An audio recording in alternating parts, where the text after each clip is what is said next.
Bonjour, tout d'abord, permettez-moi de vous souhaiter une très bonne année au nom de toute l'équipe Asset Management de la Française. Quelques mois se sont écoulés depuis ma dernière prise de parole qui remonte à septembre 2021 et nous avons une vision très claire sur l'absence de décalage ou de remise en cause de nos convictions et de nos anticipations. Bien au contraire, la crise sanitaire a amplifié et accéléré les besoins de transformation des espaces de bureau qui avaient été identifiés bien avant la crise. Dans ce contexte, nous avons poursuivi notre travail d'asset management autour de trois grands axes, à savoir la durabilité ou l'ESG, la flexibilité et le serviciel. La relation de proximité que nous avons avec nos locataires et la qualité de notre parc immobilier nous ont permis de traverser sereinement cette période inédite. Nous avons loué ou reloué en 2021 environ 300 000 m², ce qui nous permet d'afficher un taux d'occupation financier de près de 93%. Le flex office et le télétravail imposent de repenser les espaces de bureau et d'introduire plus de flexibilité dans l'usage des bâtiments et plus de services pour les occupants, sans oublier la question du bien-être au travail. Pour répondre à ces attentes, il faut des immeubles de dernière génération. Ces immeubles de dernière génération sont privilégiés car plus à même de répondre aux nouveaux enjeux d'aménagement, mais également de répondre à des critères énergétiques toujours plus exigeants. Les candidats locataires seront intéressés par de la flexibilité et du service embarqué, mais à côté de cela, l'immeuble doit présenter de bonnes qualités environnementales et respecter les critères fixés par le label ISR.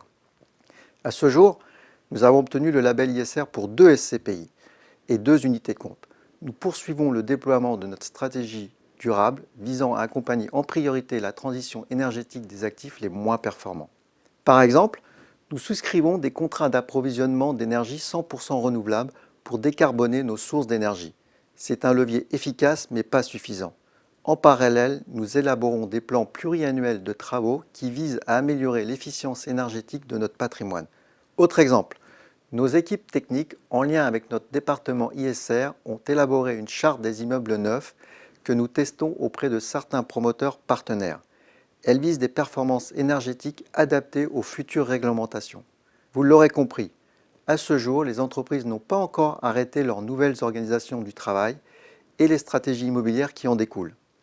Les réflexions sont en cours, mais nous pouvons affirmer que si le télétravail est devenu incontournable, le bureau reste indispensable. Pour 2022, nous continuerons d'investir dans la classe d'actifs bureaux et nous serons encore plus sélectifs.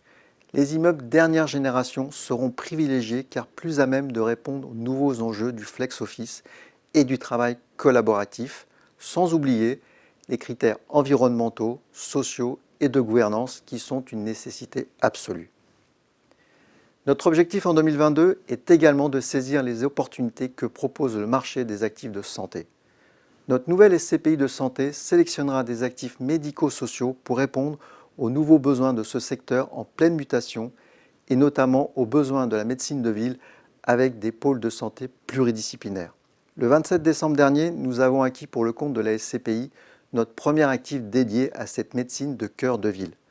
Plus de 120 disciplines sont réunies dans ce nouveau bâtiment d'environ 6 000 m² pour prévenir, soigner et accompagner chaque patient dans les meilleures conditions. Merci pour votre écoute et à bientôt.